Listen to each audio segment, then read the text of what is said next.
पहली खबर आपके सामने बलूचिस्तान से रखते हैं, जहां पर हालात कशीदा तो थे ही, अब जंगी बुनियादों पर ख़राब हो रहे हैं। कल रात की खबर है कि कोयटा से फैसलाबाद को आती हुई एक बस को रोकने की कोशिश की गई।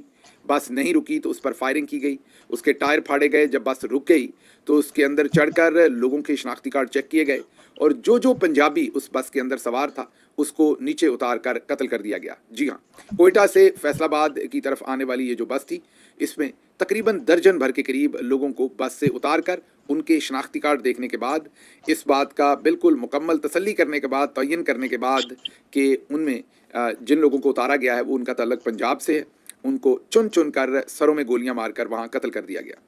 उसके बाद जो प्रेस रिलीज हमारे सामने आई है वो वही है, जो अमूमी प्रेस रिलीजेज हैं उसी तरह की, जिनमें हम अपने आप को नंबर वन करार देते हैं और जिस तरह की हमारी लाइनें हैं कि पाकिस्तान रहती दुनिया तक रहने के लिए बनाया गया था। हालांकि 1971 में हम इसे दो टुकड़े कर चुके हैं और अभी ये सिर्फ हम नहीं कह रहे, आगे आपके सामने मौलाना फजल रहमान का एक बयान रखते हैं और फिर उमर अयूब का एक बयान रखते हैं, तो आप खुद सोचेंगे कि एक तरफ आप बलूचिस्तान के हालात देखें और दूसरी तरफ आप हमारे जो मिलिट्री की टॉप लीडरशिप है उनके मामला देखें, तो आपको खुद समझ आएगी कि प्रायोरिटीज़ जो है वो बहुत ही ख़तरनाक सिमत पर जो है वो रखी गई हैं। फजल रहमान कहते हैं कि मैं इलेक्शन से पहले अफ़गानिस्तान गया, तालिबान हुकूमत को पाकिस्तान की रियासत की तरजीहात से आगाह किया, एक एक नुक्ते पर कायल किया। उन्होंने कहा हम इन खतूत पर पाकिस्तान के साथ चलने को तैयार हैं। किसने इस पर पानी फेरा और वो प्रोसेस रोक दिया।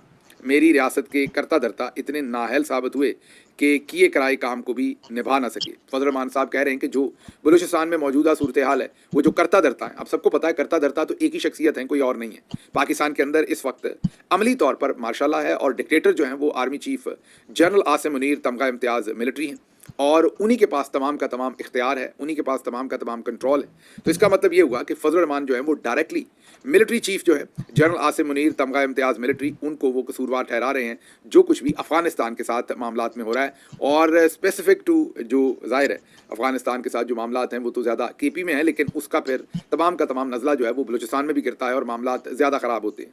इसी से एक जुड़ा हुआ उमर अयूब साहब का बयान है जो ये कहते हैं कि वो कई महीनों से ये बता रहे हैं कि इस वक्त बलूचिस्तान में हालात जो हैं वो जंगी बुनियादों पर ख़राब हो गए हैं। 4 से 5 ऐसे अजला हैं बलूचिस्तान के अंदर जिनमें ना पाकिस्तान का झंडा लहराया जा सकता है और ना ही पाकिस्तान का तराना पढ़ा जा सकता है। मतलब अमली तौर पर वहाँ पर इस वक्त मामलात बहुत ही मखदूश हैं। दूसरी तरफ फजल रहमान साहब का एक और बयान है जो इससे भी ज़्यादा तशवीशनाक है। वो बयान है कि इस वक्त बलूचिस्तान के 5 से 7 अजला में पोजीशन ये है कि अगर वो अलहदगी का ऐलान कर दें तो अगले दिन अक़वाम मुत्तहिदा उनकी दरख्वास्त को कबूल कर लेगा और पाकिस्तान को तकसीम तसव्वुर किया जाएगा।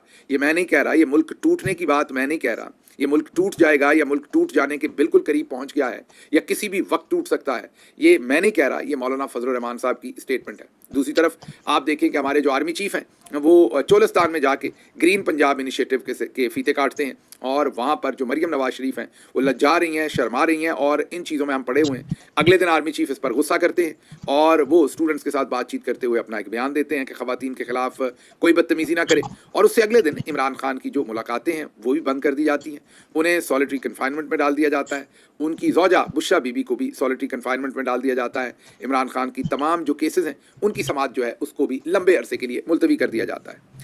अब आप ज़रा मुलाज़ा फरमा लें, ये जो दोनों खबरें मैंने आपके सामने बलूचिस्तान की रखी हैं और ये कोई एक खबर फैसलाबाद के जो शहरी थे जिनको बस से उतार के कत्ल किया गया, ये एक दिन का मामला नहीं है।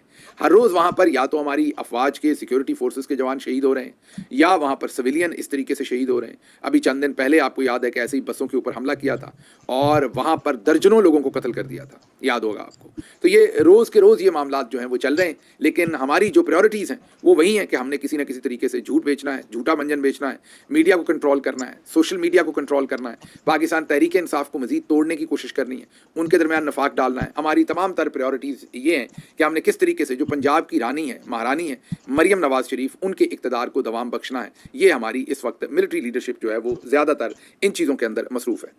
अच्छा जी, अब अगली खबर आपके सामने रखते हैं और वो है कि इमरान खान मेरी कैद में है। जी हाँ, ये जो स्टेटमेंट्स हैं वो बहुत ही मैं यही कह सकता हूँ कि तकब्बराना स्टेटमेंट्स हैं जो मरियम नवाज शरीफ ने दी हैं। उन्होंने कहा है कि जो इमरान खान है, देखें हालात ने कैसा पलटा खाया है कि तुम मेरे पास कैद हो। एक तो ज़ाहिर है इमरान खान साहब उनसे बड़े हैं, उनके वालिद की उम्र के आगे पीछे होंगे, लेकिन फिर मरीम नवाज़ शरीफ के ऊपर क्या ये गिला करना। वो तो अपने वालिद को भी कहती हैं कि नवाज़ शरीफ आएगा, जेल नहीं जाएगा। वो तो बाप को भी ऐसे ही बुलवाती हैं, तो इमरान खान साहब को वो तुम कह के बुलवा रही हैं। तो इसमें मेरा नहीं ख्याल कोई मसला है, तरबियत का कोई मसला है, मैं यही कह सकता हूँ माज़रत के साथ। बहरहाल उन्होंने कहा कि तुम मेरे पास कैद हो, तुम्हारे ताले की चाबियाँ मेरे पास हैं, तुम्हारी आज़ाद फ़ज़ाओं का इख्तियार मेरे पास है। ये मरीम नवाज़ शरीफ के कोट एंड कोट वर्ड्स हैं जो असदुल्ला साहब ने रिपोर्ट किए हैं, और वो कह रहे हैं कि मरीम नवाज़ ये तकब्बर से भरे हुए, रौनत से भरे हुए ये अल्फाज कह रही हैं। अच्छा, बनते हैं उनके कहने, क्योंकि पाकिस्तान में तो सबको पता है कि वो army chief general Asim Munir साहब की कैद में है। अभी इमरान खान साहब ने भी जेल से यही बताया है कि हर काम army chief general Asim Munir के कहने पर होता है। मैं नहीं कह रहा, ये इमरान खान साहब की हमशीरा अलीमा खानम साहबा का जो आज ही का बयान था, मतलब कल का बयान था जो जेल के बाहर से, वो वाज़ेह था कि जो कुछ भी हो रहा है और जो कुछ भी किया जा रहा है वो जनरल आसिम मुनीर साहब की तरफ से किया जा रहा है। अब मरीम नवाज शरीफ साहब का ये कहना, जब पूरी दुनिया को ये पता है कि इमरान खान असल में army chief general Asim Munir की कैद में है, मरीम कह रही है कि वो मेरी कैद में, तुम मेरे पास कैद हो, तुम्हारे ताले की चाबी मेरे पास है, तुम्हारी आज़ाद फ़ज़ाओं का इख्तियार मेरे पास है। तो ये किस तरीके से, कैद तो वो जनरल आसिम मुनीर की कैद में है, सभी को पता है, और वहाँ कर्नल भी उन्होंने लगा रखा है। तो फिर मरीम साहबा इतनी ओनरशिप कैसे ले रही हैं? क्या उन्हें फ़ौज में भी कोई इख्तियार दे दिया है? क्या जनरल साहब ने इनको जनरल बना दिया है मरीम साहबा को? ये अब कोर कमांडर कॉन्फ्रेंस में भी बैठती हैं। क्या ये मोहतरमा जो है इनको जनरल का रैंक मिल गया है, या किस तरीके से, या कोई ओनरशिप है इनके पास, या जनरल आसिम मुनीर साहब की कोई ओनरशिप है इनके पास? मतलब क्या मामला है कि कैद तो वो उनकी में है, लेकिन ये कह रही हैं मेरी कैद में है। तो मैं तो समझ नहीं सका कि ये इस कदर रौनत और ओनरशिप इनके पास कहाँ से आ गई है। आप ही इस पर ज़रा कोई रोशनी डालिएगा तो मैं मज़ीद इस बात को समझ सकूँगा। अच्छा जी, अगली खबर जो इसी से रिलेटेड आपके सामने रखनी है, वो खबर है कि नवाज शरीफ ने नवाज शरीफ को जो जनरल बाजवा ने सज़ा दी वो गलत थी, और साकिब निसार के साथ मिलकर सज़ा दी। और इस पर आगे से लौंडा लपाड़ा जी ने पूछा कि इमरान खान आपकी इस बात से अग्री नहीं करते, वो आपसे डिसअग्री करते हैं। जिस पर शेर अफजल मरवत ने आगे से कहा कि मैं कव्वाल के पीछे, मैं कोई उन्होंने असल में तो कहा मैं चापलूस नहीं हूँ, मैं कव्वाल के पीछे बैठकर ताली बजाने वालों में से नहीं हूँ। मतलब यहाँ पर वो इमरान खान को कव्वाल कह रहे हैं, और कह रहे हैं कि जो भी लोग इमरान खान को फॉलो करते हैं वो उस कव्वाल के पीछे बैठे ताली बजा रहे हैं, और उन्होंने इनकार किया है कि वो ताली नहीं बजाएंगे। अच्छा, इतना ही नहीं, उन्होंने इससे आगे भी बहुत ही खूबसूरत बातें कही हैं। उन्होंने कहा कि इमरान खान मेरे से इनसिक्योर हो गए हैं, और जब से इलेक्शन हुआ उसके बाद से इमरान खान सख्त इनसिक्योर है। ये लफ्ज़ उनका इनसिक्योर नहीं था, लेकिन कहने का मतलब उनका यही है कि इमरान खान के दिल में मेरे ख़िलाफ़ जो है वो मामला डाल दिए गए हैं, और उनको ये लगता है, जो अगला जुमला है वहाँ से ये लफ्ज़ निकलता है इनसिक्योर, जो मैं भी आपको बता रहा हूँ। उन्होंने कहा कि इमरान खान को लगता है कि मैं उनका नेमुल बदल हूँ, या मैं उनकी जगह पे तैयार किया गया हूँ, या मैं उनका मुतबादल हूँ। और उस पर एंकर ने सवाल पूछा कि क्या आप मुतबादल हैं और आप मुतबादल बनना चाहते हैं? तो उस पर उन्होंने कहा कि अगर अवाम में मकबूलियत है तो मैं बताइए इस पे मेरा क्या कसूर है। मतलब उन्होंने एक तरफ तो इमरान खान साहब को कव्वाल कह दिया, और इस बात से इनकार कर दिया कि वो पीछे बैठकर ताली बजाएंगे, और जितने लोग इमरान खान साहब को फॉलो करते हैं उनको इमरान खान साहब अगर कव्वाल हैं तो उनको पीछे ताली पीटने वाला कह दिया। और उसके साथ ही उन्होंने ये बताया कि इमरान खान मेरे से अब इनसिक्योर हैं, और मैं अगर मकबूल हूँ तो मेरा कसूर नहीं, मैं अवाम में बहुत ज़्यादा मकबूल हूँ। वैसे ये बड़ा इंटरेस्टिंग है, अगले चंद महीनों में देखते हैं आपकी मकबूलियत कितनी होती है। लेकिन एनीवेज इस पर मैं कोई ज़्यादा तज्जिया नहीं करता। इस टाइम शेर अफजल मरवत साहब को यही लगता है कि वो बहुत ही ज़्यादा जो है वो अवाम में मकबूल हैं। अच्छा जी, अगली खबर जो है वो वकला से रिलेटेड है। वकला में हिलजुल हो रही है, उम्मीद तो मुझे कुछ नहीं है वकला में कि हिलजुल को बहुत ज़्यादा होगी, लेकिन आजकल कुछ बातचीत जो है वो चल पड़ी है वकला के अंदर, और वो बात ये है कि अब अली अहमद कुर्द साहब ने बयान दिए हैं, और उन्होंने कहा है कि 26वीं आईनी तरमीम जो है इसको हम हाथ डाल लेंगे, और इसको फाड़ देंगे, और इसको हम ये कर देंगे, इसको हम वो कर देंगे, हमें कोई रोक नहीं सकेगा। तो ये आपको पता है कि पीका एक्ट आया, हमारे जर्नलिस्ट दोस्तों ने भी ऐसी बातें की, लेकिन उसके बाद आपको नज़र आ रहा है कि कहीं पर कोई ख़ास मुज़ाहमत नहीं है। मैं ये नहीं कह रहा कोई भी नहीं कर रहा है, चंद लोग कर रहे हैं, पर ज़्यादातर लोग जो हैं उसी तनख्वाह पर काम करने को तैयार हैं। वकला बरादरी के साथ तो क्या कुछ नहीं हो गया।